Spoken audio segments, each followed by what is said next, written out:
That's a movie chunk right there, and I love it.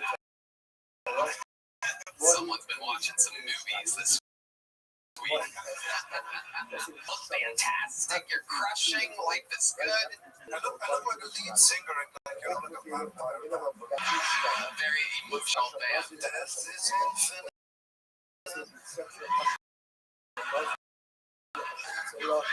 What do you up to?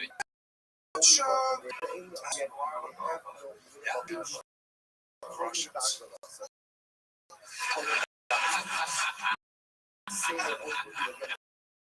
Things are scary enough.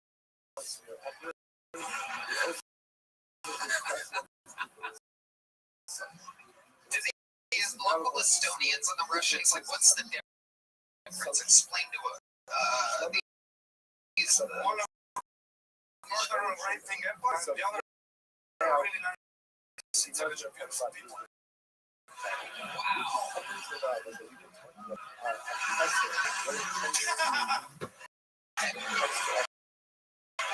And you've seen that, and you've seen some Russian pillaging, if you will. Yeah, when I was like 14, I remember I beat up these two Russian kids. They were also 14. In Russia, 14. They got like hair on their knuckles, good kids. Divorce, 3 jobs. I was like an Estonian 14-year-old. I had a goal. Parkour.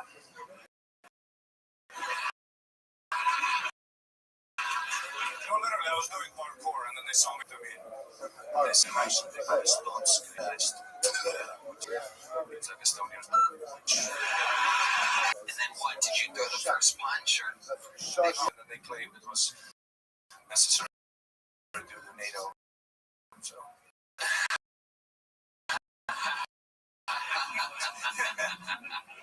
You seem well rested for a week. Oh, that looks handsome. A large Latino fan base here tonight. Come here. Are you in love with a Mexican girl? There is a little bit now. Mexican one, they look at they're like, oh, fuck you. Yeah, they will. I walked around with a kill Tony hoodie, and so many Mexicans would look at my hoodie and look at me, and they would go, hey, what did Tony do? I saw them every time I don't know. Sounded Italian. Went to Cozumel, a beautiful island, and when I was there, I had such a funny incident where a restaurant and all of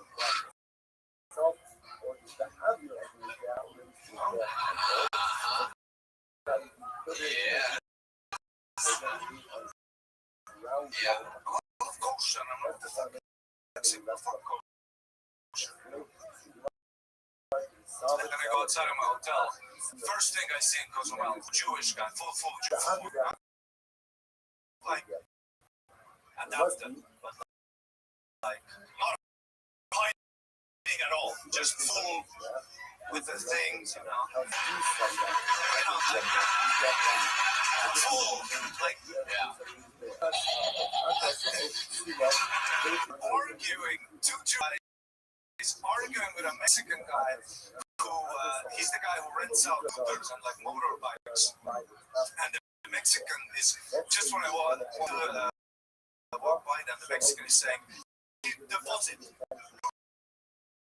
Scratches, I have evidence, no scratch, I have picture, look, there is scratch.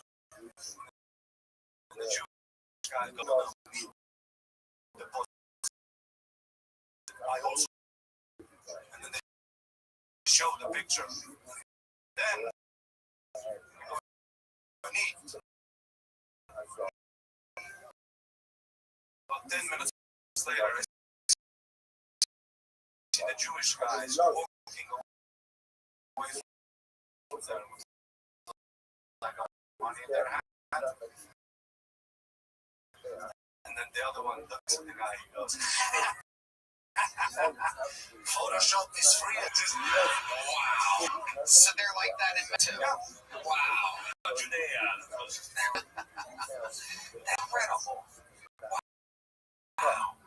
Amazing. Well, only if you're Jewish or Mexican. Yeah, I had fun. Yeah. Did you go to a Halloween party? No. You gotta be careful with Halloween, my guy. Well, how long you been in America, my guy? 1 year and a half. 1 year and a half. Antonio back with his red band. The key is to be careful in costume, okay? I blew it last year. I went out dressed as a pinata and went trick-or-treating down at the Latino day and beat the Three Musketeers out of it.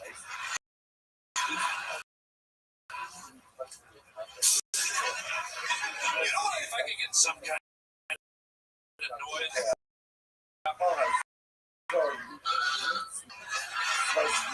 Funnier. Notice this. Every chick is like a sexy slutty cat.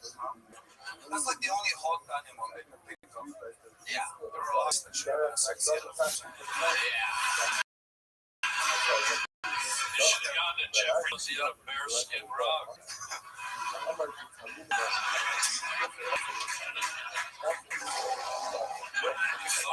Funnier. But there were like so many chicks dressed as a sexy at this party where I was at. I was at this party and I saw titties and pussies out. I kind of, because they're all the chicks with the sexy pussy cat out.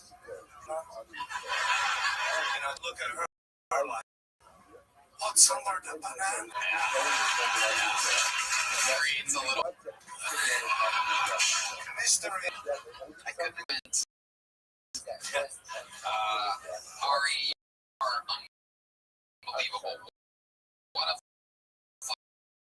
fucking central work that you had to do. This place getting started. If Ian's on SNL, I can't imagine what Ari, ladies and gentlemen. And your next comedian goes by the name of Jack Hemphill. Here we go. The opportunity of life. Yo, I don't know if you can tell by that, but my haircut, barbershop, they kind of fucked me up though. It's my fault. They asked me what I wanted. I said, I don't know, just scissor me. I keep seeing ads for male enhancement pills. They're supposed to make your dick bigger, longer, stronger. I don't know about that. I wish they'd come out with something for female enhancement. Yeah, how about a pill that makes you shut the fuck up? Growing up was my dad, he was always on the food diet where if he got home, my mom, man, it's hard these days. Like if a white dude wants to be black, I'm a white dude and I really want to be Mexican. What is that? I would make you a white back. Just to let you know what the funnier punchline is there, Jack Hemphill. Welcome, Jack. This is your first time on the show? Yes, sir. How long have you been on stand-up? Like 2.5 years. Where at? Fucking open mics, green room. So here in Austin, Texas? Yeah, here in Austin. Nice. What do you do for work? Uh-oh. How much money do you have saved? Like 15, 20. Yeah. Just fucking living for the rest of the year. 15, 20,000 total. Yeah. So what's your rent? 1150. 1150. So you have about that's about half as much as a fender has towards that. Okay, so what's your to go for the month of December? Fucking large span come back and get a sales job or something out there. Okay. What's your plan? How did Mexico enter the chat exactly? I kind of want to be Mexican. You want to go there, take to learn Spanish, take some classes. Yeah. I can pull it off.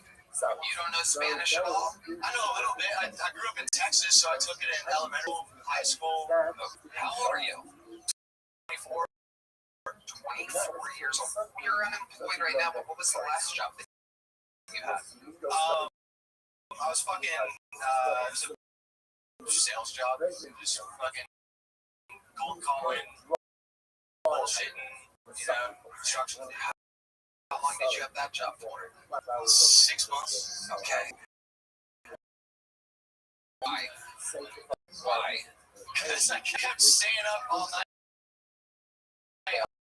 on my phone and then showing up late for work the next day. What would you be doing on your phone in the middle of the night? Dude, fucking scrolling Instagram reels. What is your algorithm like? If we looked at your Really racist. Yeah.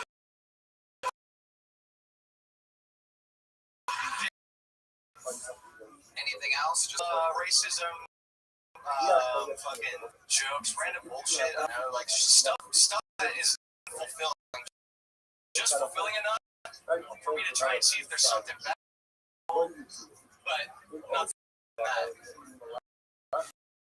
midgets with giant tits have entered my algorithm. I clicked on it like one time, and now it's my entire page, and I know exactly how or why I'm clicking on it and staring at them. So, what, you're out of work right now? Yeah. It breaks my heart.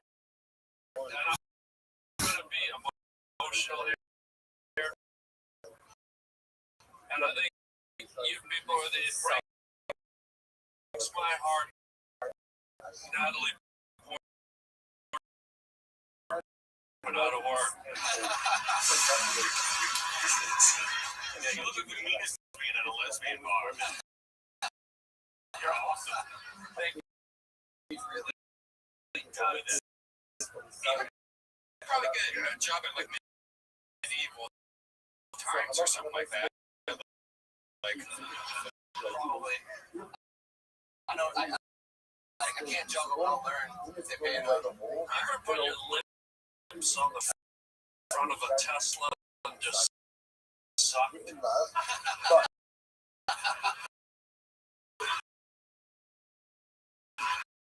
what part exactly would he? The hood. The what? The hood. Oh, the Because that's the biggest area. Natalie Portman sucked my mouth. okay. What is your love life like? What are you into?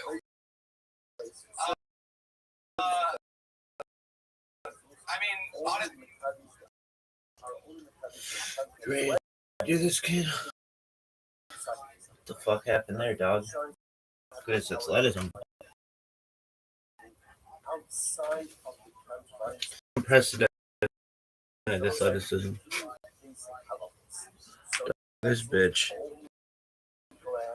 just restarted. Why? Why not?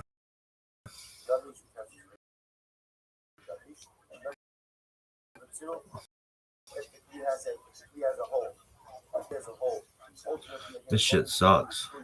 Dog. I've hit a wall with your girl. Nobody else wants to follow me, and it sucks.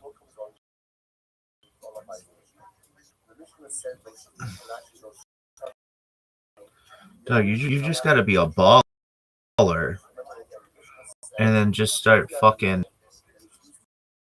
follow. You used to follow people, now you just hang out in your fucking face and nobody cares about. And nor has anyone cared about for 360 plus days. Really? Dog. Don't gives a fuck about, hey, live stream my life 24/7.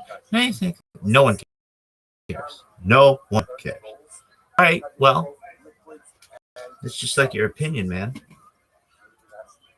Are you no? My question would be this: Are you done?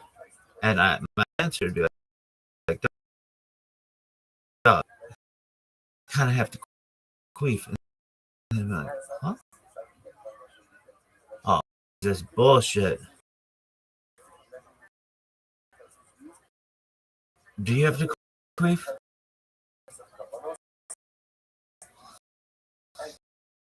Maybe. Why not? I gotta take this. Push, perhaps. Oh, baby girl. The man from Big BA.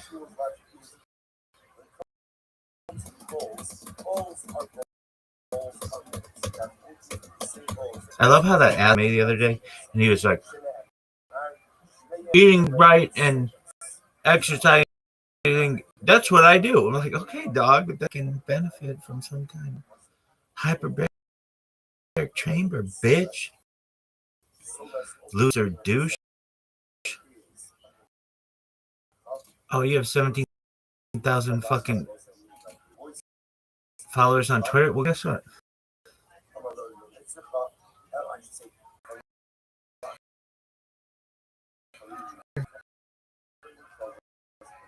You know your stupid ass opinion. That asshole was like, I'm just a conversationalist. It's like, dog. And I told him, that's cool. When it's your turn, you can convey all you want, bitch.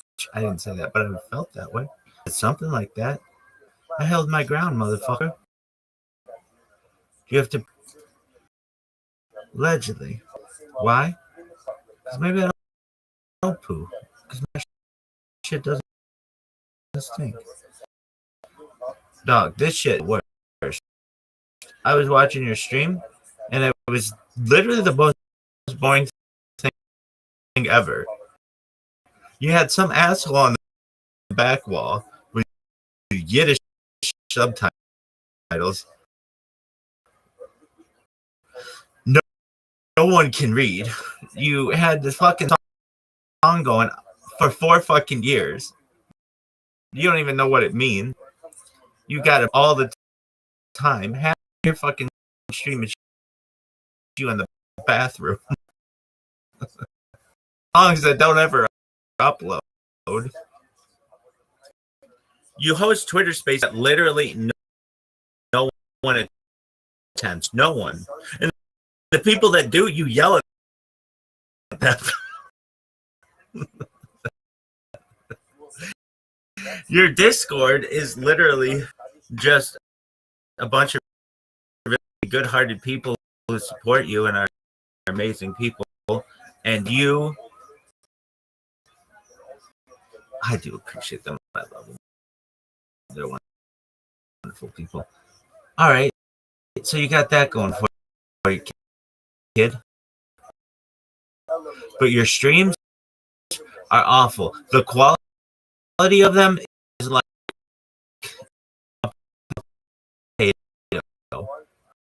literally. There are cell phone cameras from 2007 that are better quality than your cameras. All right. You want to? Oh, man. You spilled cold coffee on your fucking feet yesterday. It was awful.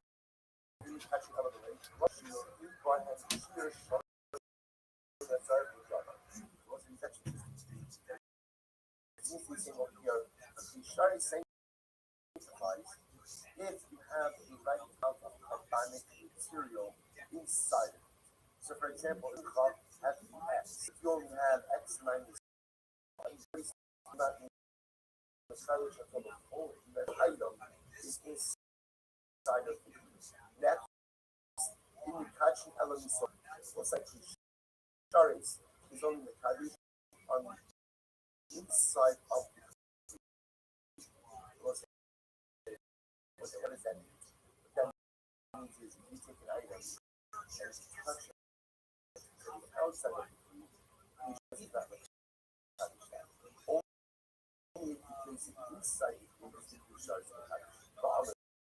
But let's say a different version, but in the Kalash was an other passage, and it's just an alternate version of the Greek statement. The Greek has to be called umelated, and it has to be called umigifni, and ultimately again from the inside. So the Gemara says, my desire was what's the distinction between these two versions? Usually we would say Lucas. It's actually very interesting. We would say Lucas means if you fill up the page size, let's go to the you fill up up, and we'll see what happens. The Mincha rises above the lip. Does the mixture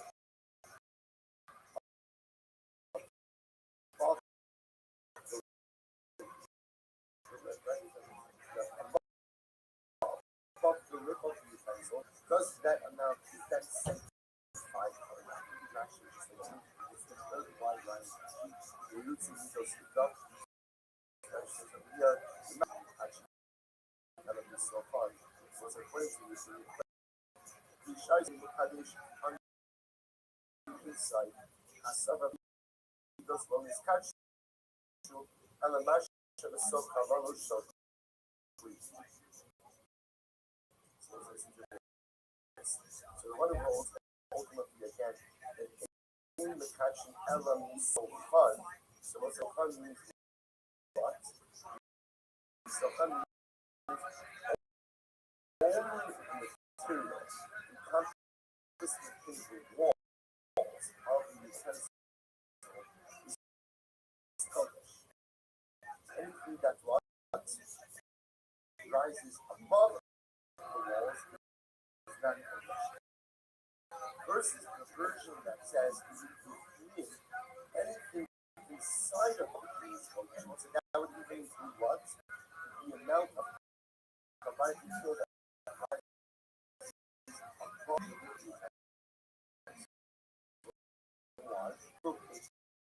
the inside of it. So just some interesting math formula over here as to whether or not the function of means or means so fun. So fun sounds like inside of it, encompassed in the walls, not rising above the walls.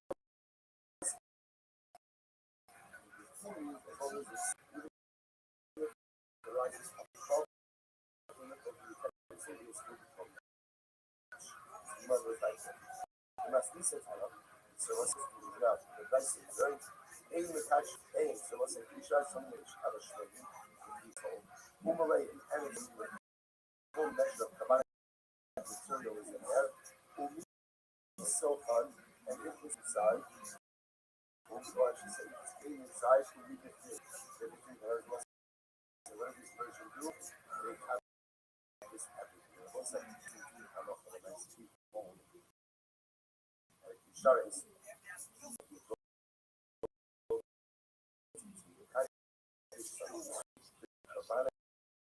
Material rises above.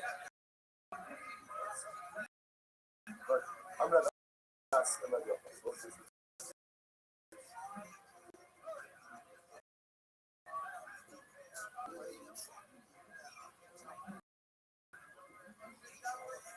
I'm going to ask her real quick. What is Shanu Hello? Thank you. Let's go back to this one. You just said that Shanu is only having a serious inside. Full measure of whatever material is. Let's say again, we have two stone off of the cup. We have one stone inside. So you try to have the copy of the full measure.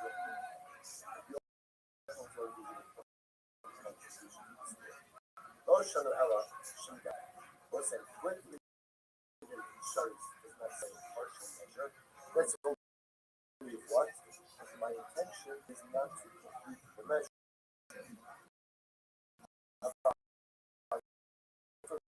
Also, we shall take my intention is to put in the complete measure, but what am I doing? What am I doing? I'm just putting it a little bit at a time, but again, this is wrong. I have three swallows of new stuff. I'm here put it into the shirt. I'm just doing a little bit at a time, right?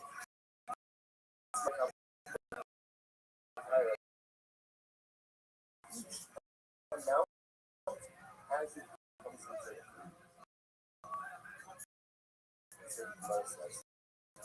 That those of which are we shall call higher, recognize as a point. The laying, when we see that it's full, we time that it must be in Malay is Malay means measure of Kabbalah material. However, in say what is that? He's mentioning that alone.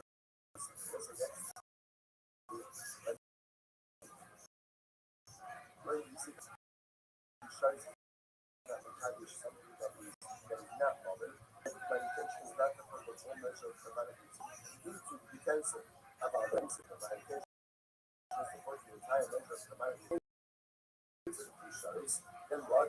Yes. Any little bit, as soon as something, every bit that's put into the food, the Allah Jesus. That was what he said.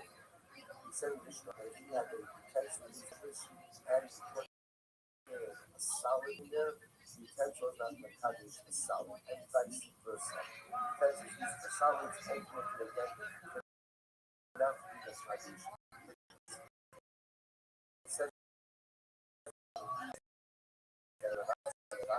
In the actual courage. What is that? And it's a little bit of the next sentence. And when you end up running with some dry measure. What's the hammer? The hammer is not a touch for sanctification. And you can't open up a about the touches, there was a lot of put this item for insurance, ultimately, again, go ahead and sanctify for this qualification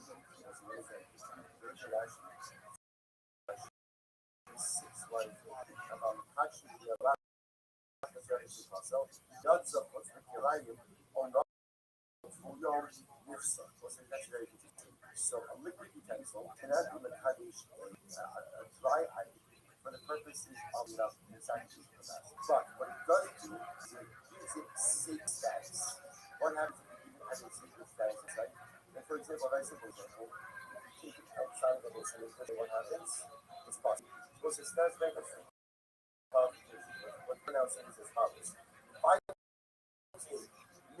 Let's say a dry milk, and I put it in shards of only for liquids. Just that milk that offered up on it. Yes, this?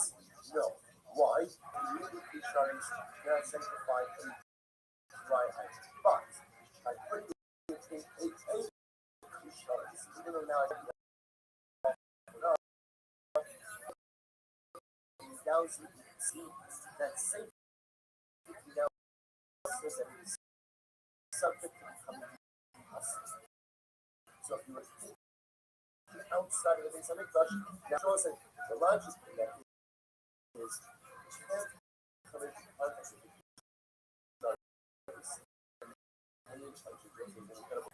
every exposure to holiness changes. Maybe it doesn't change us in the way we change. Or maybe it doesn't affect the fully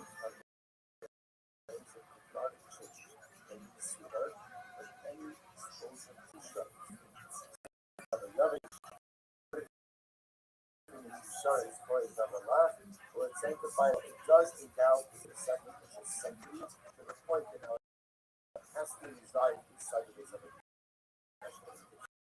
If it becomes possible. That's correct. That's correct. See, if the master law, let's say others will put this. So in the being the knuckles in the suffering, in the being the knuckles in the suffering aspect of the equivalent of the was the or the substance, or the aspect, or from the people and the produce watching entities which too much is basically for all things brought to something that is already sanctified. So you know it says do something remember Arlo in the character of the most careful with the Arlo from the Arlo or body substances the baby of the rubbish and if you brought and I said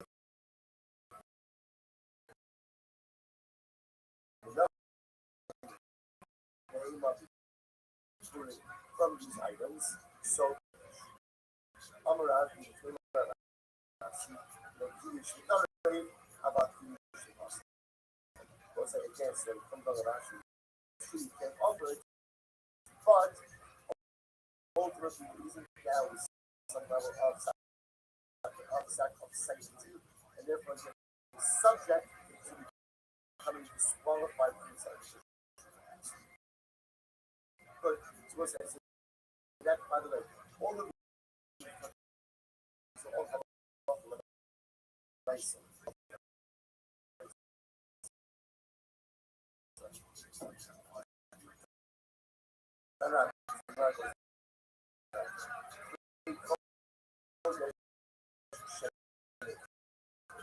Was sexually fascinating.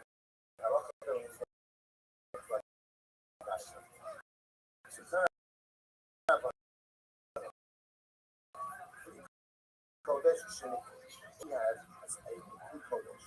Rishon services Sheni was say that has a holiness. It has holiness. Also celebrated with the whole. In Masifu and Son, the in Masifu and Son was this of Son that she says go ahead and like this well this is no that I'm given the color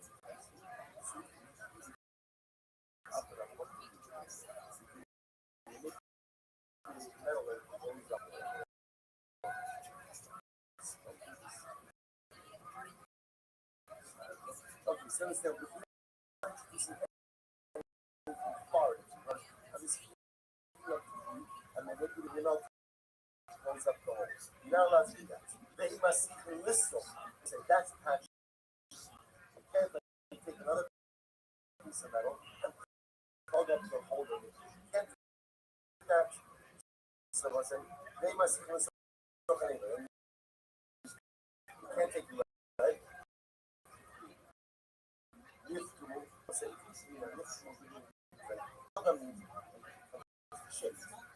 Shape or broken in some way. In masculine case, we don't fix it.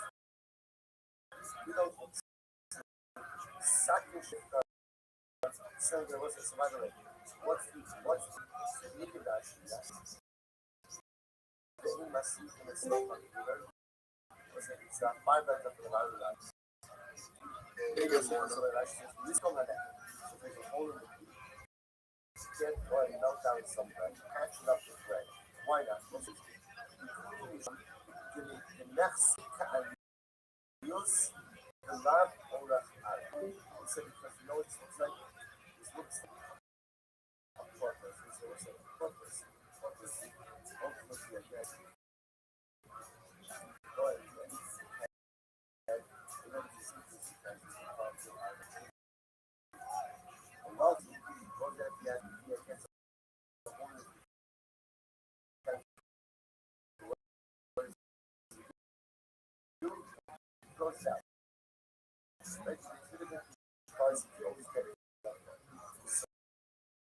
problem with sonic or smelting or on the head or attaching up because it's a mix of looks like that.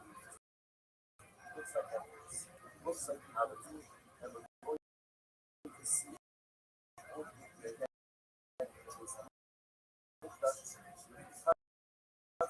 again. And you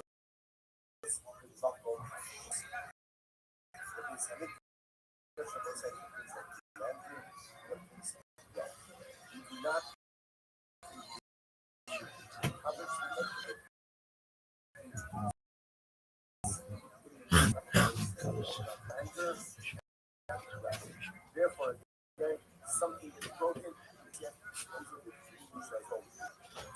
So, if a knife, or say second, the knife breaks, the knife gets out, down, something like that. He must use it as a teaching was like, don't do that in this way, but you should somebody get up to bleed, and look at we're not seeing that stuff. You don't put it out there to be a much easier fix. Right? But nevertheless, again, we go back. Abba Shalom is sitting in the I said on the brush. Abba Shalom tells the story. That the Kohanim had a knife. That was Mitzvah. Was in the had some licks. And constantly had to smooth it out. The name of that Kohanim does what he was saying. Kohanim started smoothing what to do. He decided to put it in these, to hide it away. Once they have, understand that's a good thing. Because you know, I come speak and show them. Say, show have their knives. Have their knives. Like some other people have. Those things that we are doing. That for a show, we can go show them. But in fact, that really is from consumer and the puppies. Where they are having these people knives. Because that's that. Once I put down, we don't shut out. Rather, we just simply hide it when you put it in. Because in any by the way, it's not dramatically over and over. You know that you look at a whole piece. We have a contradictory concept called Torah Chassa. And we see that in general again, the Torah Halacha is very careful with the money of Kravis. So let's say it appears that the Beis Hamikdash is the exception to that rule. When it's to the house of HaKadosh, we spend money. When it comes to the house of God, we make it beautiful. When it comes to the house of Rothschild, we'll say every day, Ein Anius B'Makom Hashivs. Whenever we can save, whenever we don't have to spend, we do. It's the one exception to this rule. So ultimately, again, when it comes to this definition, everything done with Derech Hashiv. Incredible. Which was it, by the way, that was the basic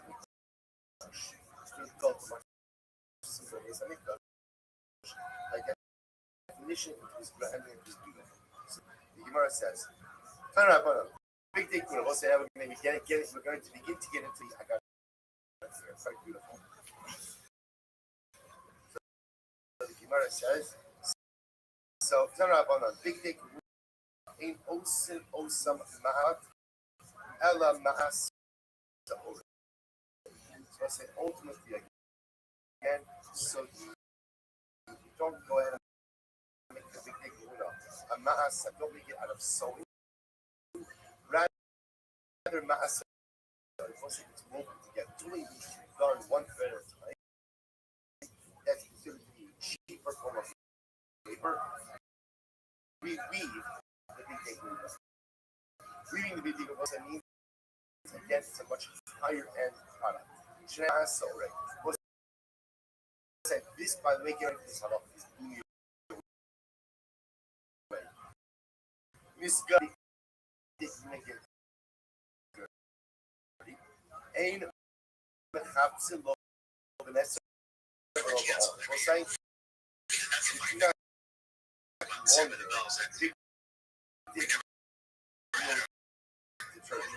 it gets so dirty that it has to be what?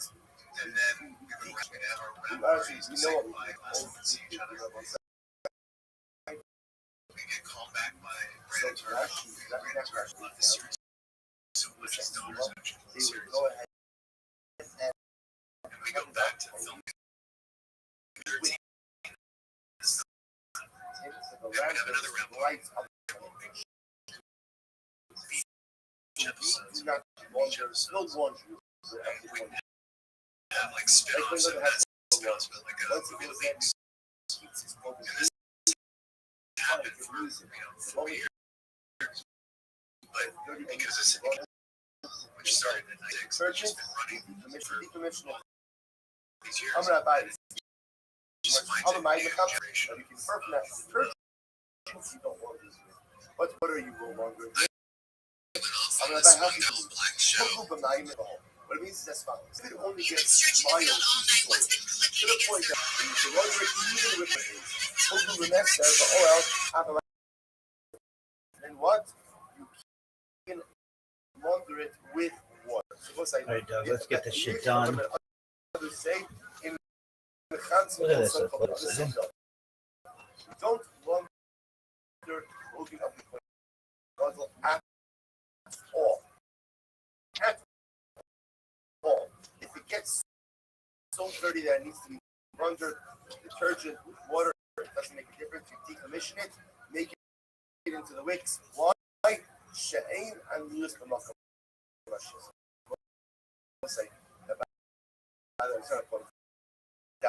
This is like a new level of our shoes, right? A new level of wealth. One like a different derivative. That was how do we pass it? So this is amazing. Is Rambam says in the Mikdash called Begin Mibikdekuna. Shenas so in Malavin also the Im Osan Elamanich Silos Lovish Hadash. What say the halacha is any of the big day kuna that get dirty, we do not do big day kuna. Rather, at the end of the day, it's dirty. Can't be dirty right now because of dirt. We go ahead and we use it for wicks and and we give the Kohen a new article. We give him a new clothes. Good. So the Rambam goes on all of the Kippur, he only used it once. Incredible. So now we're going to speak beautiful, beautiful Gemara. Speaking about some of the big day Shema turn up on the meal. Israel.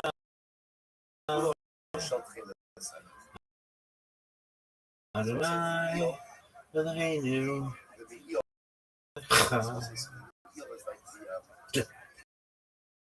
Berg Shem Kavod.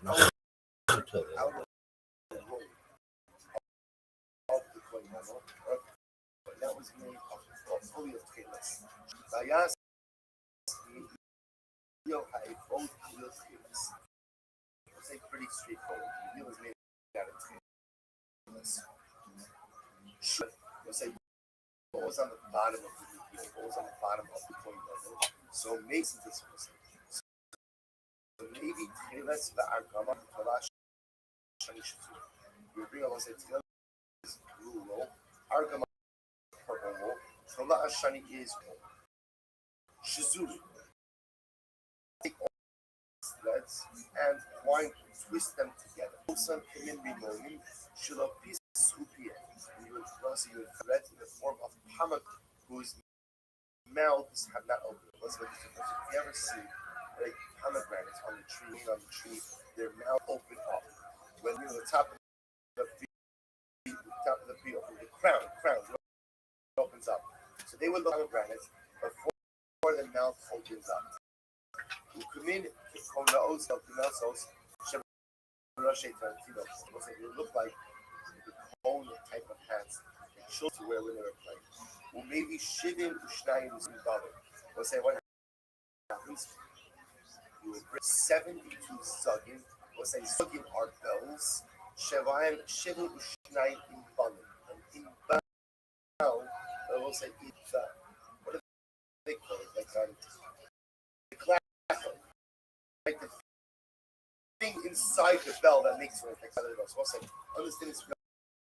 So they made 72 of these woven pomegranates. Folks, They brought 70. look at this 70 athleticism. wrappers.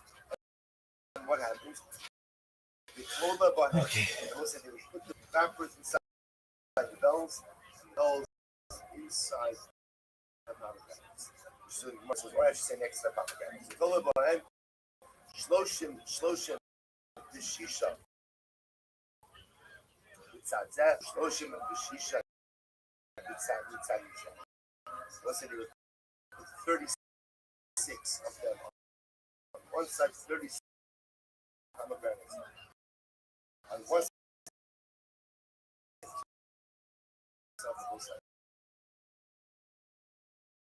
was his head. So he put it over his head and it's coming down on both sides. What's up, 36 sluts? on the side. Front, This is day 26 of this bit. back of him. And then Is that goes correct? Solomon Shmuel. You didn't know. Shloshim Bishisha. Remember, there were Well, 301 days, so grand. 72 bells. 26 days. Did you think you'd be doing this, motherfucker, this long?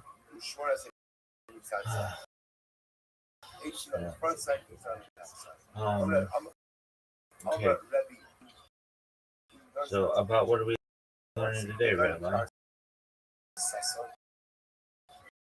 That everything sucks, Kabbalah. Everything sucks. Welcome to Coffee and Kabbalah. Is your favorite band? Kabbalah Chronicles, whatever you want to consider it. Crash course. How's that boba in your butt doing, kid? How's that boba in your butt doing, kid? Lady, calm down.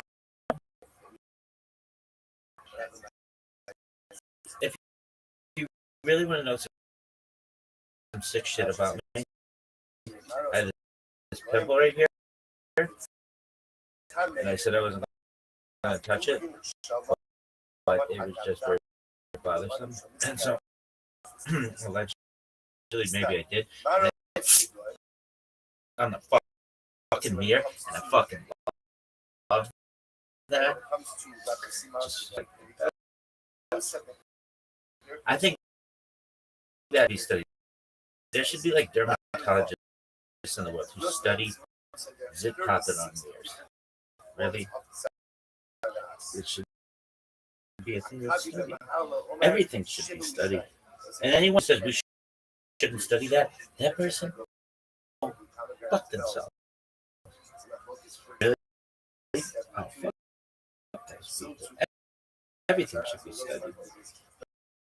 Really? Yeah. Alright, so what are we learning today? Well, we'll change it up. We'll do the Chabad shit. Why? I don't know. It's like a word of the day. You like the Chabad website? Yeah, but it's not. Why? So, Why not? again, so Sonas is Mechaper are much Shene'emar,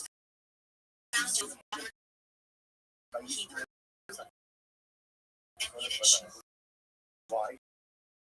If only, and I wish. Its source is in Aramaic spoken in the Holy Land and in the times of the Second Temple, equal to the Hebrew word used in biblical Hebrew, Levavinoni, and say that the word expresses a wish for something so wonderful that one almost dares not verbalize the desire.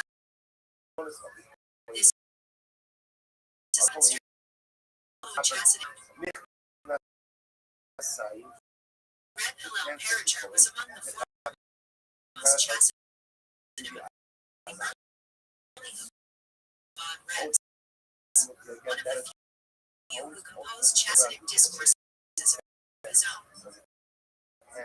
He once remarked that prior to his exposure to the chastity approach, He could have fancied himself a sadder, righteous person, free of simple blemish. However, after learning the Rabbinic approach, he now came to the realization that Halabi That's Binoni Mechaber al only had Dase Rabbi Halua. like That's D. ultimately for guy for arrogance. So we are seeing and you know, never should go about the item that is worn right on the head. The Mechaber al Gova. Hold the head. So ultimately, again, it's nefesh. The Mechaber. But here, I mean, if you are thought, desire in the heart to sin, they could be sin. We know that obviously the ocean is the best place, and has the false belief on it. Chapter ultimately for a long reduction. Shene'emar, the ocean is faithful, but the evil the chapter ala that's the chapter ultimately find out that our people trust. There is no trust. We love Yehio, what's the idea? Chapter al that is the every from you know, Yaakov Zava had a call. Also, again, so just like one thing they have on about us, as you know, something that makes noise. And the scrapper alcohol has making bad noise, right? So the bad noise, the phone is it told for you the bell for noise. Six. Let's say the six is the metal plate forehead of the one. Copper out. So by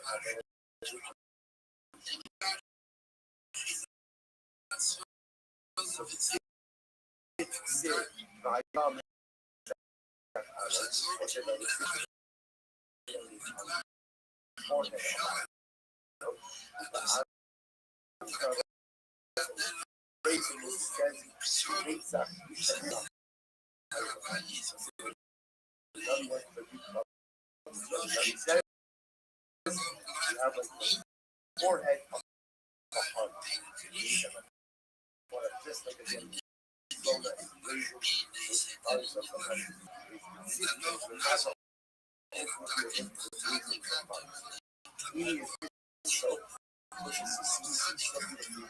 every part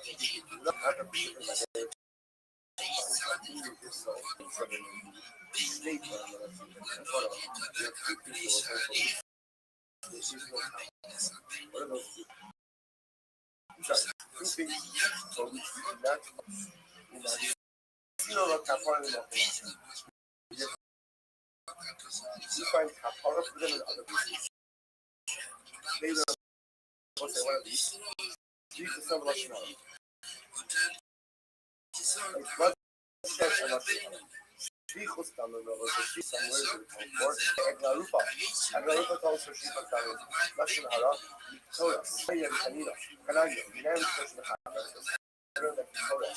A told for them. Shene'emar. The easiness that occurs by Kappa was the only beginning of the rebellion of Torah. Torah spoke about Moshe. And yet, again, what stopped if the Torah returning to the small Hamas, what is the curse of Hamas? Why? Love of shine the Kappa of Maaseh. That's something that is brought by the blood.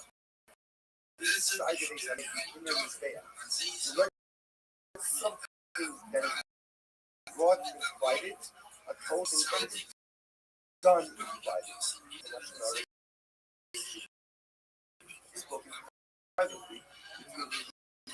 That's something that is done in private. rest, going for something that is often done in private ID Lashon Hara. So it was like, so we have a child, Kashi, Lashon Hara, Lashon Hara. Kashi is the, just like before, like the big big Mula. You would know for Shliach of Damim murder and Lashon Hara. Yet, Christ is just said, big big Mula do not know is coming and rather Shliach of Damim is told for Egla Alifah, Lashon Hara is told for through what? Torah. So which one is it? Stop. Gemara says, how do you deal man calculate what you know you deal again, if you committed the murder, then the dishonest on or the people he should not be punished. Versus the Arufa, which is done when you don't know who the murderer is. What? Gemara says, do you deal man calculate back to know? You know who committed the murder. Now, the dishonest being responsible for the murder. No, the guy that's executed the most with the case of doing it here is that's the case of a person who murdered yet he was not. If he murdered intentionally, he was not spent on we can't execute the person. In that case, then what? The Kisonis is Mechar the Klal Yisrael that he should not be held responsible for having a murderer in our midst. That case ultimately that the big thing when it's in the Kasha ultimately for the Lashon Hara Kasha was an ethic to either how of the sin of the Sino, the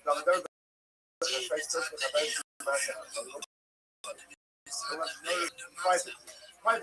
So the Ketolis is the Sami for Lashon Hara. This was a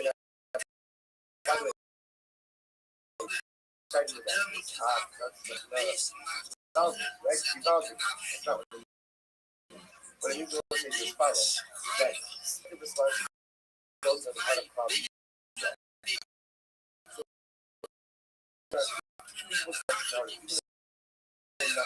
one of them ultimately again is still an element of collective. The Torres takes care of the collective responsibility of the private. What doesn't the Torres take care of? What doesn't it take the individual speaker's responsibility? So when people talk privately, the Torres takes care of national responsibility of the private.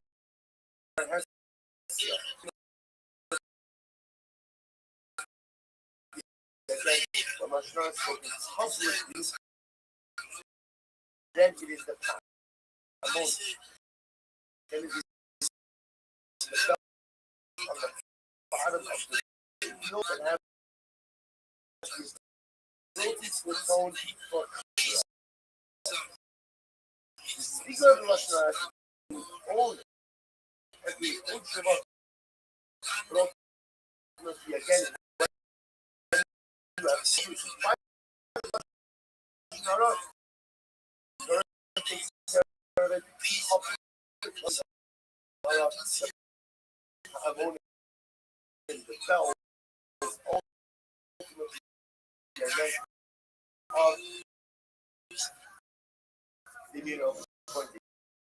again. Right, that was also boring as fuck. I'd be like, Rabbi, dog, you gotta spice it. Throw in a joke or two. Psych, no. That was cool. Okay, so Halevai means if only I wish. Do people use it? Yeah.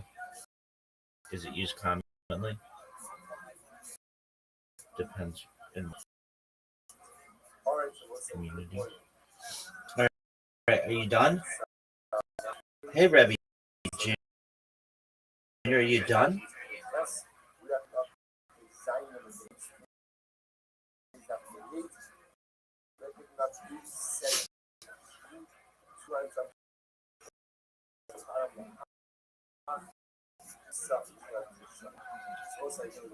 Dog.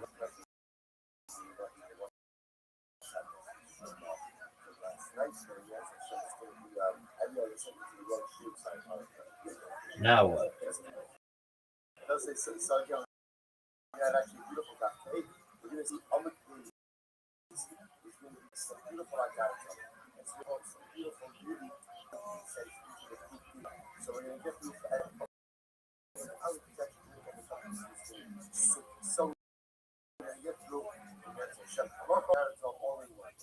So the heart piece of us is no like yesterday with incredible question, which is what is the standard of your Hamazaya?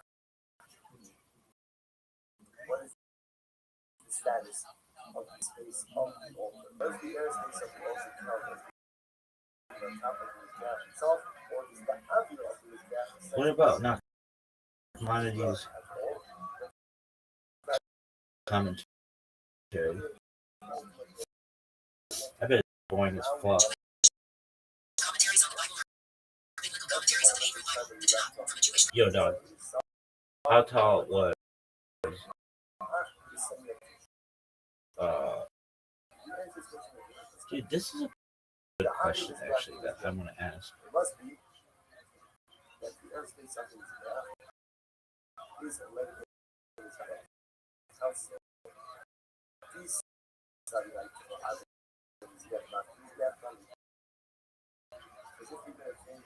Yo, dog, according to the Masoretic text, Masoretic text, the Hebrew Bible,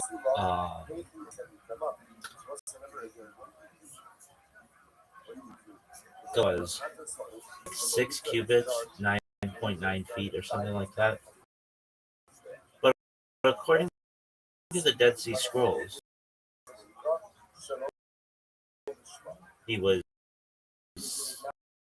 6 feet 9 inches, like that, 4 cubits tall. Is this one of the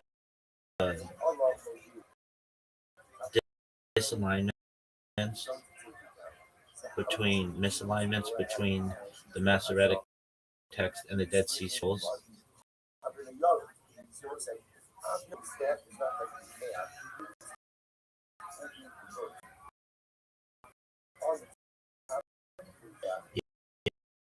Yeah, you got it exactly.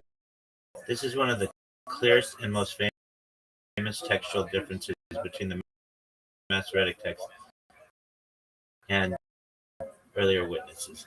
Here's a clean breakdown. The textual issue. 1 Samuel 17:4.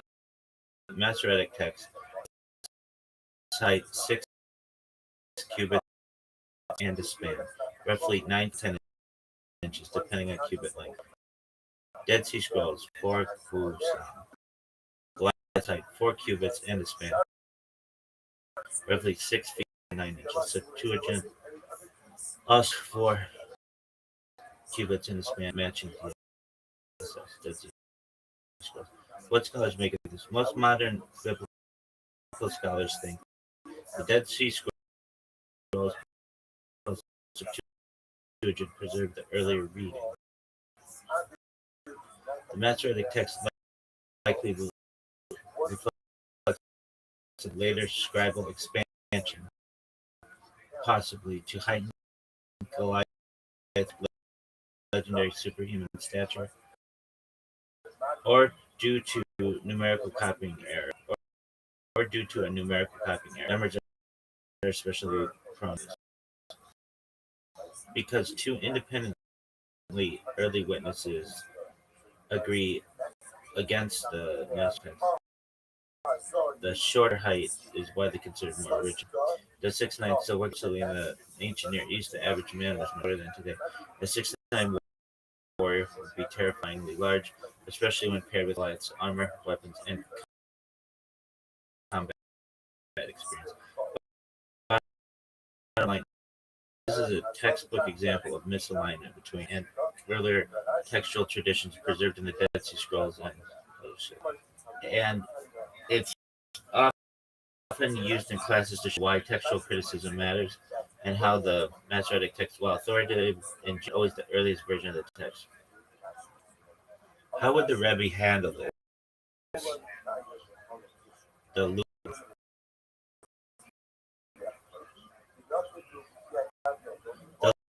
Lubavitcher Rebbe.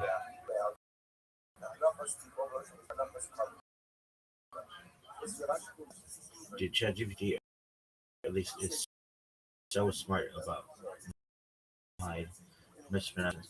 God, you're asking how Lubavitcher Rebbe and Barak Chabad Lubavitch approach would handle the Goliath height discrepancy between the Masoretic text and the Dead Sea Scrolls. Here's the authentic Lubavitch style answer conceptually and theoretically. The Lubavitcher Rebbe's likely approach. The Masoretic text is Torah Shebekatav as we have it. For the Rebbe, the Masoretic text, not because it's historically earliest, but because it is the text chanted, guarded, and canonized by the Masorah. Torah is not just historical document in Judaism as faithful transmission, not archaeological priorities. So even if the Dead Sea Scrolls preserve an earlier reading, that does not override Masoretic text authority. The textual differences are not errors, but layers of meaning. The Rebbe frequently emphasizes that apparent inconsistencies in Torah often signal different dimensions of truth, not mistakes. So, 4 cubits and a span may reflect Goliath's physical structure. 6 cubits and a span may reflect his spiritual or psychological presence, his intimidation, dominance, and symbolic bigness. And Chabad terms pshat versus inner meaning, niyat haTorah. Tanakh are often qualitative, not just quantitative. Chabad thought is very comfortable in saying numbers and Torah can virtual states. 6 tied to the material world. Goliath embodies physicality, divorced from holiness. So the Masoretic text number may be a deliberate emphasis, not an exaggeration, highlighting Goliath as the embodiment of raw kilpa, klipa, unrefined power. David's victory is the point 9 inches.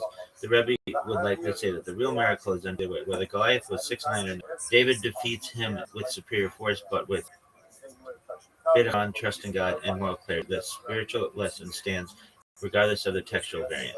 Academic textual criticism is but not normative. The Rebbe did not reject scholarship outright, but he clearly bounded it. Textual criticism can explain how variants arose, but it does not determine what text Judaism lives by. So Chabad would acknowledge just Dead Sea Scrolls say 4 cubits. That's fascinating, while also saying that obligates the Masoretic text. No crisis, no anxiety. The Masoretic text in one line, very Rebbe-esque. The Masoretic as it must be lived. Earlier variants may preserve history, but the Masoretic text preserves destiny. It's like academically or even spiritually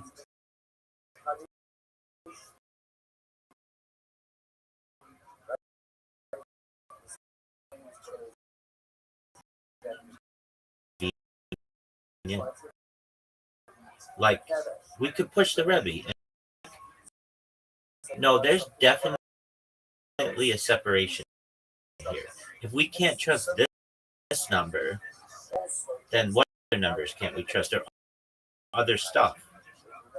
The Dead Sea Scrolls are older than the Masoretic text. So doesn't this show that others might have been edited as well? This is a very strong fair at all. You're basically saying, isn't the Masoretic text is authoritative regardless of earlier evidence, academically and spiritually convenient, and once you admit one number is altered, not others. Let me answer this straight first academically, and then how the Dead Sea Scrolls are 1,000 years older. Agree against the mess. Numbers are the most commonly altered elements in ancient texts. So academic in a modern historical sense. There's no honest academic around that. So why isn't this devastating to traditional Judaism? Here's the subtle, and it's subtle but real. Judaism never claimed the Torah because scribes were perfect. It claimed the Torah survived because the community. Lubavitch, Mazor, and hand waving. A serious thinker would say, yes, this is not news, but historical originality. Judaism does not rest on this is exactly what was written in 1,000 before the Common Era. It rests on. Once that happens, the text becomes normative theology. So the question, which version is earliest, which version became Torah for it? Does this open the door to what else is edited? Yes, themselves say some clear, some spellings were uncertain, some words were read different. Ketev Creed. So the rest say you're not uncovering a crack, you're rediscovering an assumption you lived with. What would it is the leap from human decisions to, therefore the Torah has no demand and logical. Is this spirit convenient or spiritually demand? The uncomfortable truth. The position is actually harder, not easier. It demands you hold divine human transmission historical company at the same time. No fundamentalism, no textual naivety, absolutism either. You're asked to say God's word is through history, not in spite of it. That's not a dodge.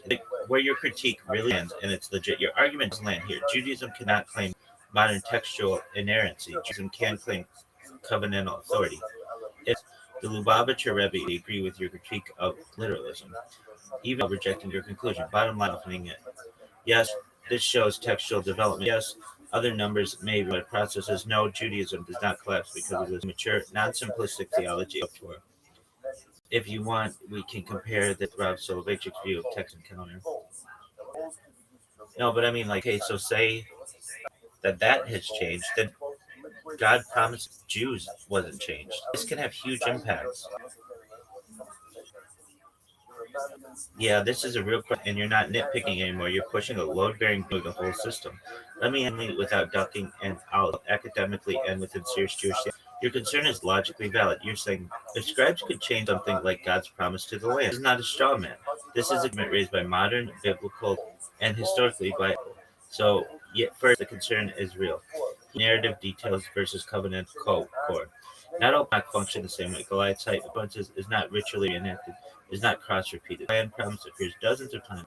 Genesis, Exodus, Leviticus, Numbers, Deuteronomy, Joshua, and Nevi'im. Different literary genres, narrative, law, poetry, prophecy, embedded in rituals, tefillah, reinforced in halakhic obligations tied to would require systemic, coordinated writing across centuries. That's a tweak. That's a civilization. Criticism actually strengthens the land promise. Here's the ironic part. The Dead Sea Scrolls do not covenantal theme. They confirm the strongest textuality in Tanakh is found precisely in core covenant formulas as motives, land plus people plus God tribe. Cluster around numbers, spelling, and narrative flourishes, not around give you this land to your descendants forever. If anything, the DSS conservative the tradition was where it mattered. Even if someone did try to change, the system wouldn't let them. It is not text only, it's text plus practice plus memory. By the Jews are already living in the land, exiled from it, already praying to it, already structuring around that. You cannot really edit a promise that structures an identity, explains trials, anchors hope, return. This isn't just written, it's Lubavitcher's the Lubavitcher is likely framing very direct. The Rebbe would say something like, God's promise was not preserved by ink alone, people who organized the entire existence around it. In other words, describe a tradition that reshaped history. Where your argument would succeed, your critique word perfect dictation models, those positions do collapse under and or fall on that model. This boundary here is the honest line Jewish theology. Covenantal continuity. If someone demands mathematical, no sentence was ever touched, claims were invented late, the end strongly says no. Bottom line, no soft landing. Your concern is actually legitimate. The goal is not open the floodgates you're worried about. The multiply attested, ritual embedded, historical enacted claims to undermine it requires inscribable variants. It requires rewriting Jewish history itself. That's cool. Perspective. Translations.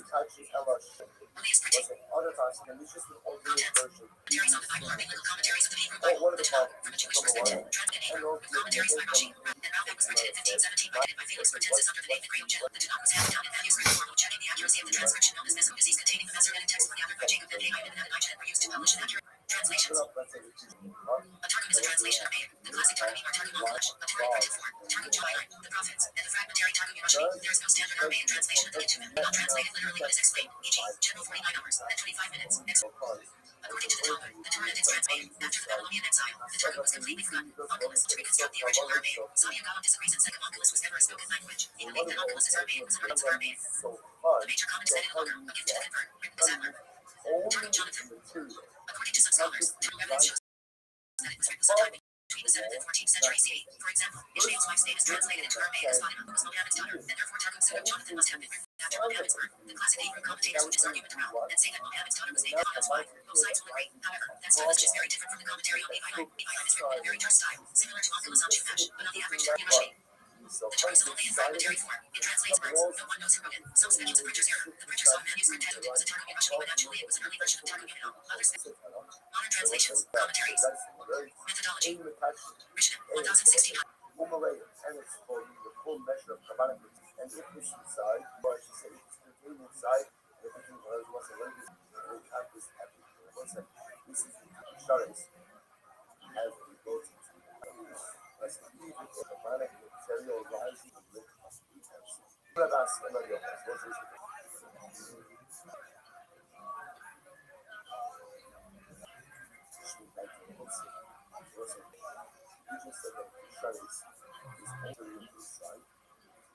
Whatever Kabbalah is, let's say again, two is smaller, one is smaller,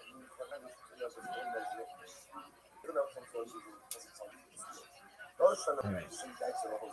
when do you say that insurance? Baby billionaire. What? All right. The measure. About right to the whole thing, you shall focus. My intention is to Castile century. a little bit at a time. That's that But again, way. That's right. I have two installers of new power. So there's Jacob Hakan, I'm just Isaac. to put it in high right now. Insurance is the Kaddish amount as it comes. The treatise on the left emanations. Following the Rabbi and also Kabbalistic text by Rabbi Isaac ben Jacob, who with his brother Jacob traveled in Spain from 1612 So being the first to present a comprehensive concept and striking resemblance to the founded Gnosticism, the first to treat Samuel and Lilith as a couple, inspiring later such depictions in the Zohar. Isaac may be the epigraphic author of other texts, including the Pseudo-Marlies response. See also. References. That's when my intention is not to put the members of the LL semicolon Hebrew, Romanized, LL, also spelled Lilith, Lilith, or Lilith having been banished from the Garden of Eden for disobeying Adam. The stem Hebrew word from which the name Lilith is from 580 onward. Lilith appears in history lists, incantations incorporating a short mythic story in various concepts and locales. The name Lilith seems related to the masculine Akkadian word Lilith. Its female variants live to and Lilith, the little class of demonic spirits, consisting of adolescents who died before they could bear children. Many have also connected her children from the same clay as Adam. The legend of Lilith developed extensively during the Middle Ages. In the tradition of Akkad, the Zohar, Syrian, and Babylonian views of this class of demons, recent scholarship has disputed the relevance of two sources. The term Lilith or Lilith, translated as night creatures, night monster, night hag, or screech owl first time, who is sexually wanton, and who steals babies in the darkness. Currently there is no scholarly consensus. Some adherent to Jewish incantation balls and amulets from Mesopotamian depictions of her. The said amulets were often symbolic to Norse makers, warding off a given Lilith that was thought to be haunting. Isabella II are listed in the Assyrian Dictionary of the Oriental Institute at the University of Chicago. Henry, and Real Lexicon for Assyriology, RLA, page 47. The Sumerian female demons living. Samuel Noah Kramer, Lilith in Talmud 12 of the Epic of Gilgamesh dated c. 600 BC. Talmud 12 is not part of the Epic of Gilgamesh. And the Netherworld, a young tree grows in an Anna's garden with her, whose wood she plans to use to build a new throne. After T-Sickle Lil Nage fearfully destroys its house and runs into the forest. Identification of the T-Sickle Lil Nage as Lilith is stated in the Dictionary of Deities and Demons in the Bible. 1990 question. Modern research has identified the figure as one of the main goddesses of the Mesopotamian pantheons. The Arslan Tash amulets. The Arslan Tash amulets are limestone plaques discovered in due to their similar position and traits in both mythologies. In the Hebrew Bible, once in the list appear more than once and thus are better documented, with the exception of another happens phenomenon. Word 14. Her castle shall be overgrown with thorns. Her fortresses with thistles and briars. She shall become an evoked degeneration. Hebrew text. In the Masoretic text. Comma. In 34 hours. Abraham Trader, 1875, and words Abraham Levy, 1800, which coincide with the possible references to Lil 2 in Babylonian demonology. However, this view is challenged, apparently assuming them to refer to the same creatures in the Levy Bible as well based on the desert of this reading. Instead of the century, he translated the same word as they use. The current demonic listen to present Moses Clement told her Turanian is named down and found west for herself. 395 preserves the Latin rendering native. Isa 34 hours, and 15 minutes, and food rest to yourself. Missions Bible of Matthew Marker, 1582/1610, also preserves the Latin rendering labia. 1587, Pliny Bruder, and shall live for herself in quiet dwelling. covered, like the grinder, and therefore again, something gets broken, you blow it. Now you get organized gets down, some kind of it. In my read from that handle, in my seeing that stuff. So back in the time, I said on the trust, I was almost like telling the story. That's the whole deal. And the kind of this stuff, smoothing out what they do, decided to do something. Let's say children have genetics. Or have children, but it's actually like you got every little son to the sumo. You don't start it out putting these up, but in and use the makamah. So say, by the way, As the likeness of woman, its mother is unclean by homophobia, expounding upon the curses of the Lilith animal, and serves as a ruby or ruby a pricking sensation. He should bring it at night, but he must take care parapet of the wall of Mahosa and mules which stood on two bridges on the point alternatively from one to the other, and not the house of the king, and they cannot be alone, and whoever sleeps there is a house alone. Is no omission engendered the burden. Rabbi Jeremiah Eliezer further stated in all those demons or sport, it is said in scripture, and Adam lived, from which it follows that until that time he did not death was ordained as punishment. He spent 100 and wore clothes of fig. That statement of Rabbi Jeremiah was made in reference if it only gets mild to the point that a little bit of water could remove the skins or whatever necessary, but oh well, I'm a line in the country. But if it gets so with water, it looks like remember others say at all. If it gets there, it needs to be rendered with detergent, with water, it doesn't make a difference. This is like a new level of achievements, right? A new level of wealth. But I'm so wealthy that I don't even do laundry. That's like a different dynamo. That's the wealth of the business. How do we pass him? So this is amazing. So the halacha is Rambam says in Hilchos Mikdash called Beged Mebigdei Kuna. Shenas Soin Ein Malavin Osan Ein Mechatrin Osan Ela Manichel Psilos Velovish Hadash. We'll say the halacha is any of the Bigdei Kuna that gets dirty, we do not launder Bigdei Kuna. Rather, once at the end of the day it's dirty. And it's not can't be burned right now because of the dirt. We go ahead and use it for weeks and we give it the Kohen a new article. We give him a new clothing. Good. So the Rambam goes on also the clothing of Yom Kippur. He only used once. Incredible. Then Rabbi, let's say now we're going to speak beautiful Gemara. Speaking about some of these big things. Me'il, the Rabbi, Me'il, Kulo Shal Tchelas. So let's say the Me'il. The meal was made all of tchelas. The meal is like the outer roll of the kohen. That was made of fully of tchelas. Shneimar, Vayas meal ha'efod tchelas. It's pretty straightforward. The meal is made out of tchelas. Shula pizza was like what was on the bottom of the meal, what was on the bottom of the roll of the kohen. So maybe so maybe tchelas va'argaman utolash shamishir. The thing I want to say tchelas is blue wool, argaman is purple wool, tolah shani is red wool. Shizumi, and you take all of these threads and wind and twist them together. Va'osa kemin limonim shilopis lupiyah. And you would notice that you would fashion these threads in the form of pomegranates, whose mouths have not opened. If you ever see pomegranates on the tree, the longer they remain on the tree, their mouths open up. When they're near the top of the tree opens the crown, it opens up. So they would look like pomegranates before the mouth opens up. They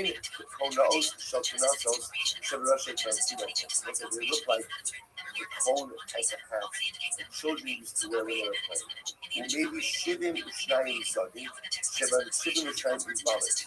We'll say what happens. You will bring 73 Zogin. We'll say Zogin are bells. Shivim Ushnayim in Balin. And in bow, we'll say is the, what do they call it? Like the clapper, like the thing inside the bell that makes noise, that clanks against other bells. So it's like, understand this bell. So they made 72 of these woven pomegranates. They brought 72 bells, 72 clappers, And what happens? They told Rabbi, and what's like they would put the bells backwards inside the bells, and the bells inside the pomegranates. So the Gemara says, all right, stay next to the pomegranate. They told Rabbi, Shloshim, Bishisha. It's out there. Shloshim and Bishisha, it's out. What's like they would put 36 of them on one side, 36 bells pomegranates. On one side, everything itself on this side was something that they would put over his head. They put it over his head and it hung down on both sides. So 36 on the side in front of him, 36 on the side in back of him. Rabbi goes to Omer Mishum, and you even know, Shloshim Shisha, remember, they weren't 70, they were not 72 bells and pomegranates, rather they were what? They were 36. Shmonas and Mitzadzeh, Ushmonas and Mitzadzeh. 18 on the front side, 18 on the back side. I'm a Rabbi Unani Bar Sasson. Rabbi Unani Bar Sasson said, Machlokias kan, hak machlokias b'maros midbar. What said he's interesting. They have machlokias over here on the pomegranates and the bells of the coin. Was it 36 or was it 72? Was it 36 on each side or 18 on each side? This same machlokias again. This is the same machlokias. It just means because machlokias about the number of things by tzaras as well. What happened by tzaras? Rashi says here, Maros Migoim, Mutame, Matuchin, Shalavan, Agamdam, Ulavanam, Shaliskaras. Listen to this. It's not Maros Migoim. Also, when it comes to, right, when it comes to leprosy, Maros Migoim, and he goes up and here from the song, goes up and here says, Lamed Vav. And goes up and here says there are 36 different forms of Tzaras. Akabi ben Mahalo Omer Shibum B'Shaim. What's the only word you're trying to do is show. And just like over here by the pomegranate spell, my focus 3672, so too by Shara, the Rose one focus 3670. Very young about Sasson, not was this Kabi for this. Lama Yismuk of Patras Kabbalah, the Patras Yismuk. What's this? Young about Sasson asks, why is it that the Parsha of Kabbalah is juxtaposed to the Parsha of Big right? The Quranic wording. Why? Lomer L'chak, not Kabbalah's Mechabrim, have Big Dick L'Mechabot. To teach us that just as Kabbalah's on Mechaber, so too Big Dick L'Mechabot on Mechaber. So we'll say, what are Big Dick L'Mechabot? This is so beautiful. What is Big Dick L'Mechaber for? So Sonis Mechaber is on Shvit L'Stami. We'll say, ultimately again, Sonis is the tool of the Kohen. So the Sonis is Mechaber on bloodshed. Shene Emar, Vayishchatu Sir, Yizim Vayichmu L'Tachishon Badal. This is how beautiful this is. Why? So you say when it comes to what did Yosef's brothers do? And they sold him and they wanted to pull Yaakov and tell him to make him think that Yosef ultimately again was killed by a devil. And they took Yosef's tunic, his sones, and checked him with the blood on. So once they deceived their brother, ultimately deceived their father with the sones, therefore the sones of the coin is mechaper for bloodshed. Nichnasai, the pants of the coin, mechaperes on Judy Arayos. Ultimately, again, that atones ultimately for Iraqi. So let's say the extension of the pants cover the Muslim Ereva. So that is a proper ultimately against for any transgressions of our eyes. Namar, Vasala and Nicholas Sevad, Lachasas is Pasha Ereva. Nitznefes, what's it? Nitznefes is the hat of the Kohen Gadol. That's Mechaper al Gasse Halua. What's it? That's Mechaper ultimately for Gaiva, for arrogance. So we are seeing now. Yavos Davar Shebegova, an item that is worn white on the head, the Mechaper al Gova, and should be Mechaper for those who hold their head too high. Holding their head high could be a sign of arrogance. So ultimately, again, it's Nefes, is Mechaper. It's beautiful. I'll think Mechaper here, what's it? The belt of the coin. The belt of the coin is ultimately Mechaper for hero Halei. Into your thoughts. Shizura, I mean, desire in the heart to sin. Eichas to be saved. There's also interesting enough to know that the Avni wasn't really worn at the waist. It was worn above the waist, below the heart. Therefore, it's Mechaper for the interior walls of the heart. Koshen, we said Koshen is the breastplate that has the 12 stones on it. Mechaper Aladin, we said that is Mechaper ultimately for what? Ultimately for erroneous judgment. Shene Emar, the Asisa Koshen Mishma. Ephod, we said the ephod is the ephod. Mechaper Alavodas Kochaber. That's Mechaper ultimately for idolatry. Shene Emar, aim ephod with trust. And there is no ephod and trust. So it's just like a little bit of a prayer in words. So Yav Ni'il, what's the word about the Ni'il? Mechaper al Lashon Hara. That is Mechaper Lashon Hara. Mina, everybody knows that from Amr Bichanina, Yavel Davar Shedekol. We'll say, ultimately again, so we'll say, the Ni'il, which we just said before, what is the Ni'il have on the bottom of it? That's the bells. So something that makes noise should come and be Mechaper al Kol Hara. We'll say, when a person speaks Lashon Hara, they're making bad noise, right? So the bad noise, the Kol Hara of Lashon Hara, is a tone for through the bells, the beautiful noise of the Ni'il. So beautiful. It sits. We'll say, it sits with the metal plate worn on the forehead of the coin holder. The Chaper al Azos Pele. We'll say, there is also the Chaper, we'll say, craziness. So the sits, sit, Vaya makes that Halo. We'll say, that the tip is there, which is on the forehead of Halo. The Azos Pele, we'll say, craziness, it says, Neitzach Isha Sona Hayla. We'll say, the Navi wants to be of the story. The Navi says, you have like the forehead of a harlot. And you have a forehead, just like again, the Zona is brazen. So it's probably so sometimes it's too brazen. It's the sixth and the Chaper ultimately against the brazen of prophets. Meaning is this so, person to see so beautifully how every different part of the big Gula is the Chaper for different areas of prophets. Meaning is this so, Mama is sure that maybe snake around the left side of the Kapara. There are two things that will say for which there is no Kapara. What are those two things? Sorry, two things for which we do not find Kapara by Kapara. We not see no Kapara in Mohammed. We find Kapara for them in other places. They don't say one of these. Shvichus Tam Lashon Hara. Like bloodshed and Lashon Hara. Shvichus Tam, the Rabbi says, Shvichus Tam, where is it told for? Egla Rufa.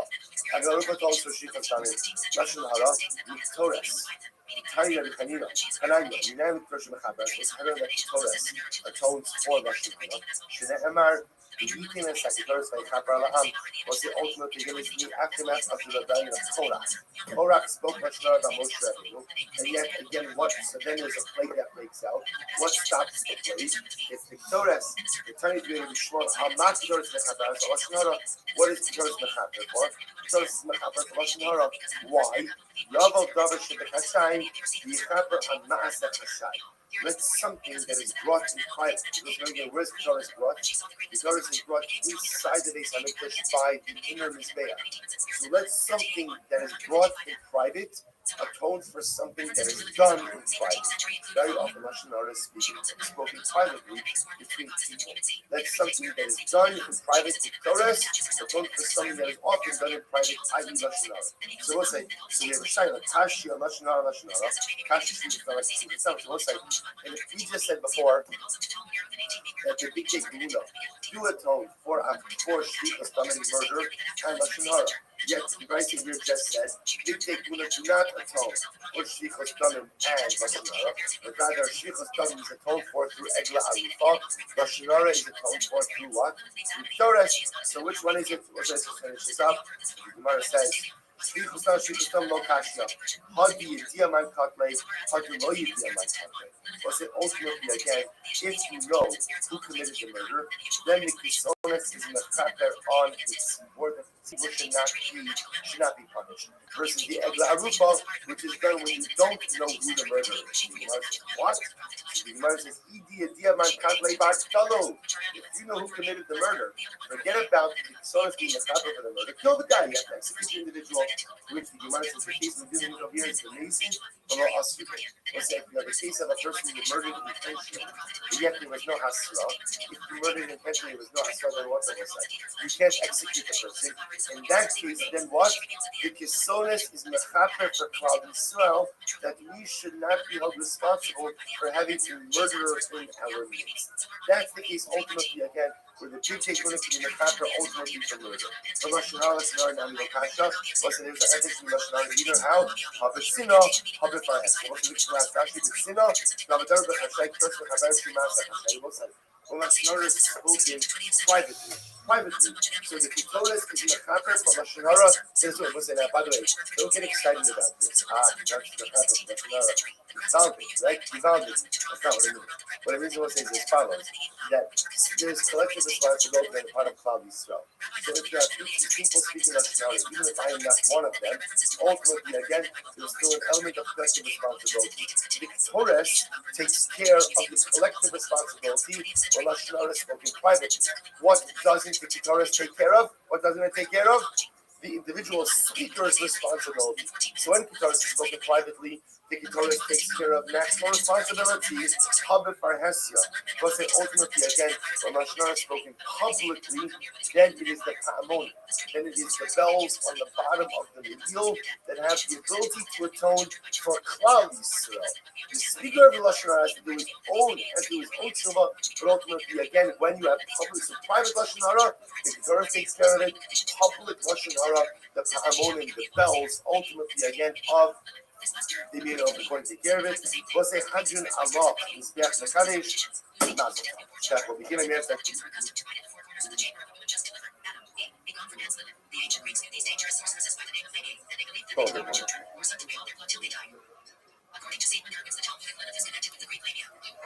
Okay, good morning. So just start with the Talmud Torah sponsorships. Talmud Torah is Allison and Adam Steinmetz in memory of Adam's grandfather, Rabbi Sheldon Steinmetz, of Shlomo, Steve Ruben, and Shimon Alav Shalom, in honor that his neshama should have an aliyah and he should be a melech yosher for his children, his grandchildren, and his 35 great-grandchildren. By Samuel Malka Esterson in memory of our parents Ludwig Stiefel, Alav Shalom, Yitzchak Leib Ben Aaron HaKohen, Sarah Stiefel, Alav Shalom, Sarah Rothschild, Baruch Avram, Hinda Esterson, Alav Shalom, Hinda Bas Henach Ephraim, and in memory of our dear family friend, Staff Sergeant Naftali Yonah Gordon, Hashem Yikom Damo, who fell in battle in Gaza on Erev Hanukkah 2023, and by Paul and Kathy Pollack in memory of Paul's sisters, Leah Bas Shmuel, and Zafrini Shalamis Bas Shmuel, and my aunt Esther Bas Zakaria, who were all nifted during Kislev.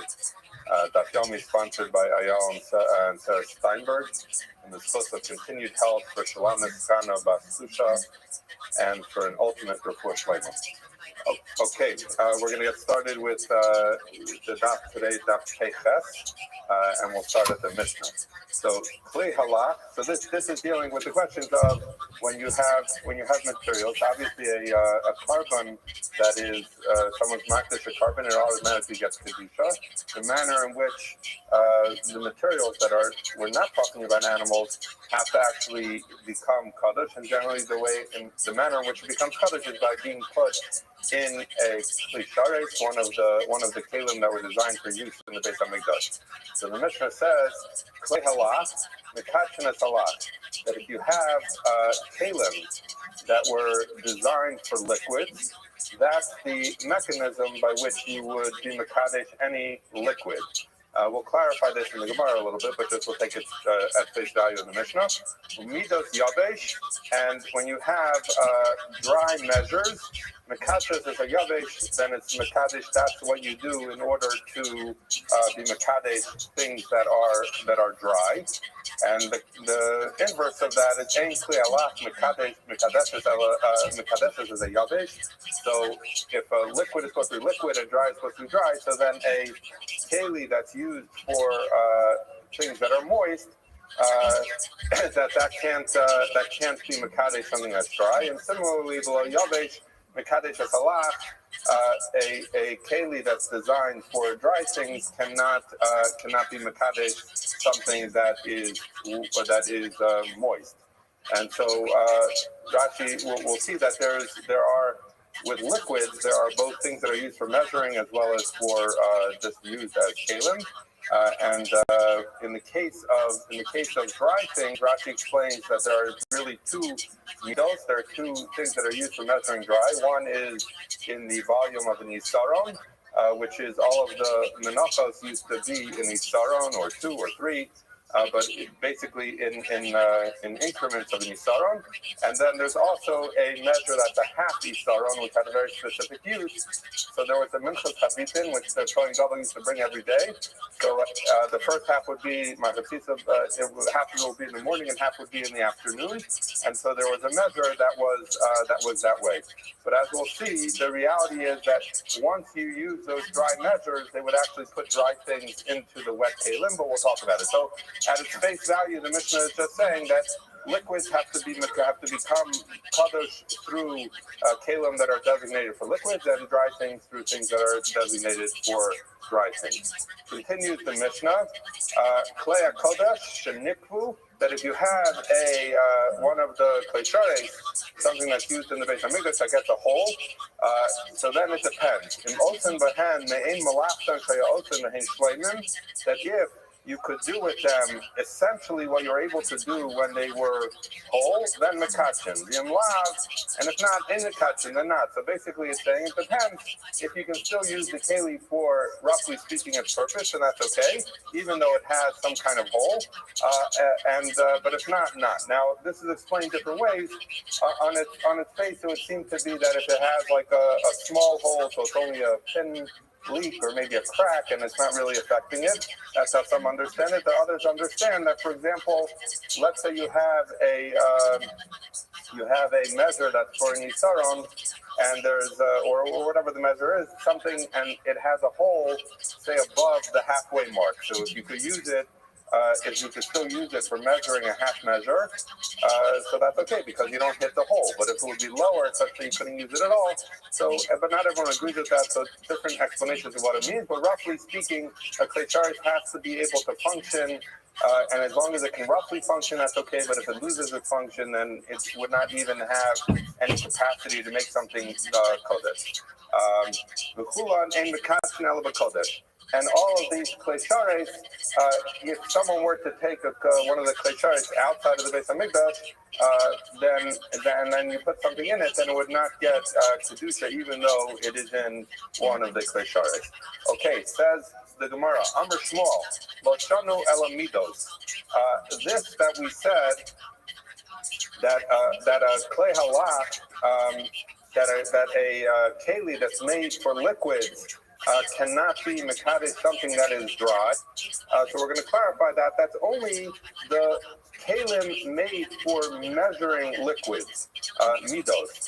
But mizrakos, but the mizrak, for example, so kalim that are used for carrying or performing things with wet, that would be mekadesh something that's dry. And as I alluded to before, that's actually the reality. So if you, in the time when they would have the flour, they would have something yavesh, they would use the keli that was made for measuring yavesh, and that's how they would measure it. But then from there, they would pour it into the same kelim that they used to use for lav. So what Shmuel is clarifying is that when the Mishnah says that you can't use that liquid, kelim used for liquid, cannot be mekadesh yavesh, is talking about the measuring kalim that were used for lach, of which Rashi points out that the Gemara elsewhere talks about that there were 7 of them. That those cannot be mekadesh something that's dry, but the actual kalim that they used for liquids in the avoda, meaning not the measuring ones, those in fact could be mekadesh something that's dry. And Nemar, how do we know this? Because the pasuk says Shneim Maleim Solas. So this is the pasuk by when the Nesiim brought the Sukkim that we read many times, reaching the Nesiim, the Karbana Kar Kesav Achat, those Sukkim. So basically, it says that you had a Mizrak and a Kara.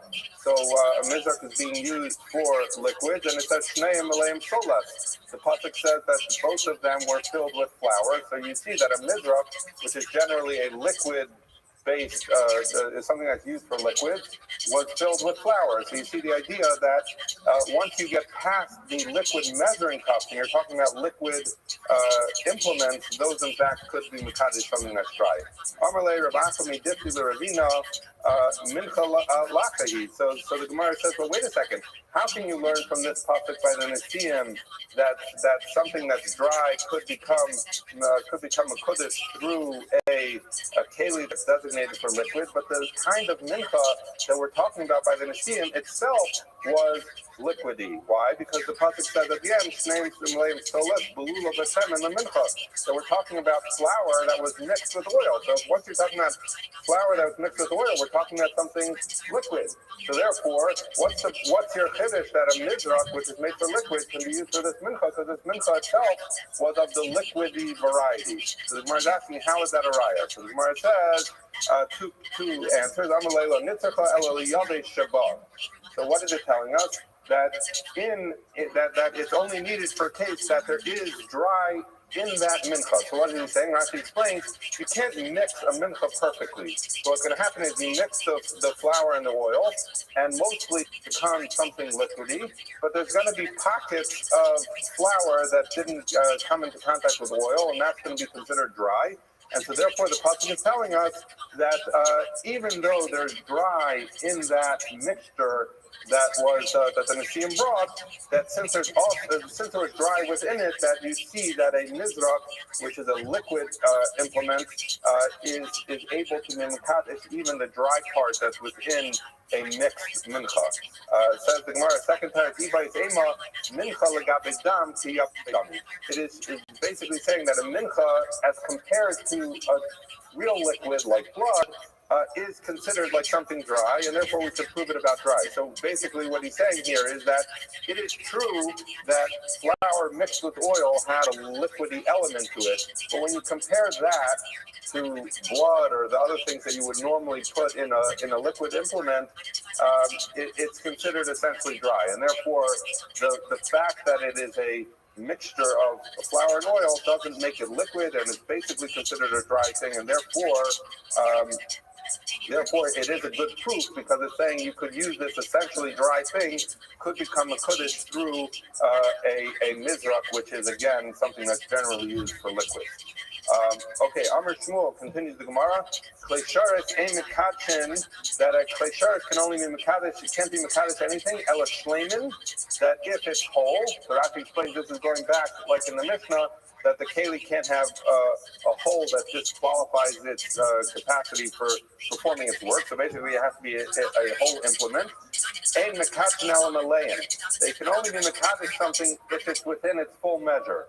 So it's saying it doesn't mean that literally the measuring thing has to be filled to the brim. It just means that it has to be a full measure. So if what you're supposed to be measuring is a isaron or a chati isaron or a hin or a shlisha sahin, whatever it is, it has to be the full measure within it.